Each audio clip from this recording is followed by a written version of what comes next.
Bonjour et bienvenue sur votre chaîne Venez apprendre avec Lubna. Aujourd'hui, nous allons faire un cours de communication très riche en vocabulaire. Ce dialogue est préparé par moi-même. J'ai essayé d'introduire plein d'expressions qu'on utilise à la vie courante pour vous aider à enrichir votre vocabulaire et pour que vous puissiez vous exprimer comme un vrai Français. Donc, le dialogue se déroule entre deux amis, deux adolescents. Je lis le dialogue.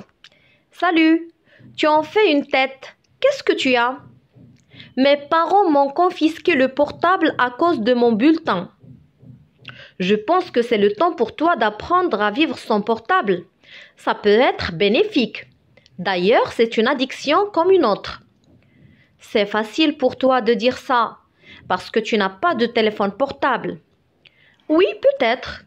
Mais tu ne vois pas les conséquences néfastes et fâcheuses sur tes études? Bon, maintenant, est-ce que tu peux m'emprunter d'argent? Mais pourquoi faire? Pour acheter un nouveau portable. Et tes parents? Cette fois-ci, je vais l'utiliser en catimini. Tu n'as vraiment pas froid aux yeux. Je relis encore une fois. Salut, tu en fais une tête. Qu'est-ce que tu as? Mes parents m'ont confisqué le portable à cause de mon bulletin. Je pense que c'est le temps pour toi d'apprendre à vivre sans portable. Ça peut être bénéfique. D'ailleurs, c'est une addiction comme une autre. C'est facile pour toi de dire ça parce que tu n'as pas le téléphone portable. Oui, peut-être, mais tu ne vois pas les conséquences néfastes et fâcheuses sur tes études? Ben maintenant, est-ce que tu peux m'emprunter d'argent? Mais pourquoi faire? Pour acheter un nouveau portable. Et tes parents? Cette fois-ci, je vais l'utiliser en catimini. Tu n'as vraiment pas froid aux yeux. Donc, salut, tu en fais une tête. Qu'est-ce que tu as? On dit faire une tête au langage familier, ça veut dire montrer du mécontentement tout en restant silencieux. C'est être fâché, être boudé. Exemple, ne t'occupe pas de lui. Il boude depuis ce matin, c'est-à-dire il en fait une tête. Mes parents m'ont confisqué le portable à cause de mon bulletin. Confisqué, c'est-à-dire dépossédé par un acte d'autorité. Exemple, les imitations frauduleuses seront confisquées, c'est-à-dire seront saisies. Ici, frauduleuse, ça veut dire falsifié, illégal, illicite.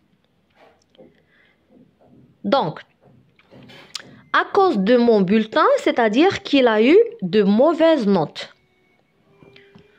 Je pense que c'est le temps pour toi d'apprendre à vivre sans portable.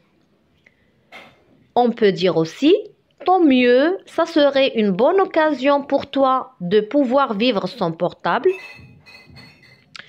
Ça peut être bénéfique, c'est-à-dire que d'être privé de ton portable, ça peut être positif, favorable pour toi.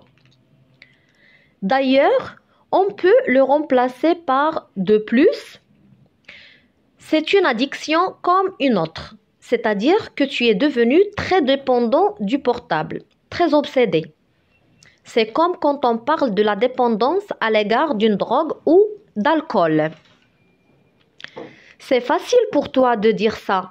C'est-à-dire, c'est aisé pour toi de dire ça. Parce que tu n'as pas de portable. Parce que tu n'as pas de téléphone portable. Ici, je veux seulement mentionner qu'on n'utilise jamais car à l'oral. Car on l'utilise juste à l'écrit et à l'oral, on dit parce que. Oui, peut-être, mais tu ne vois pas les conséquences néfastes et fâcheuses sur tes études. Conséquences, c'est-à-dire les effets, résultats. Et néfaste, ça veut dire fâcheuse, mauvaise, nuisible.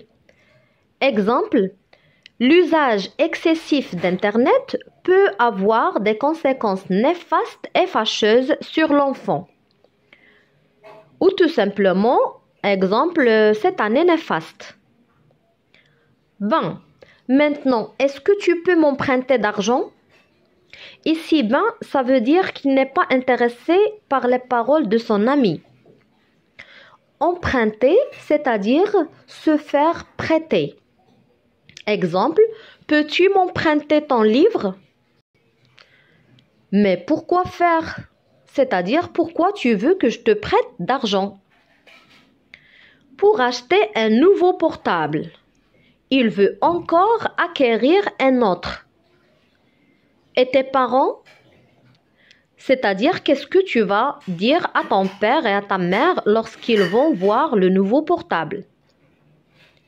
Cette fois-ci, je vais l'utiliser en catimini. En catimini, c'est-à-dire en cachette, discrètement. Exemple, ils préparent une surprise en catimini pour leur maman, c'est-à-dire en cachette, de façon secrète. Tu n'as vraiment pas froid aux yeux. N'avoir pas froid aux yeux, c'est une expression qu'on utilise pour dire ne pas avoir peur, être audacieux, être téméraire, courageux. Exemple, il a osé d'insulter son directeur, il n'a vraiment pas froid aux yeux. Et voilà, on a tout dit. J'espère que la vidéo vous a plu. Si c'est le cas, explosez-moi la barre des likes pour m'encourager à en faire mieux. Et n'hésitez pas de me laisser vos suggestions ci-dessous si vous voulez que je vous présente une leçon précise. Et à la prochaine.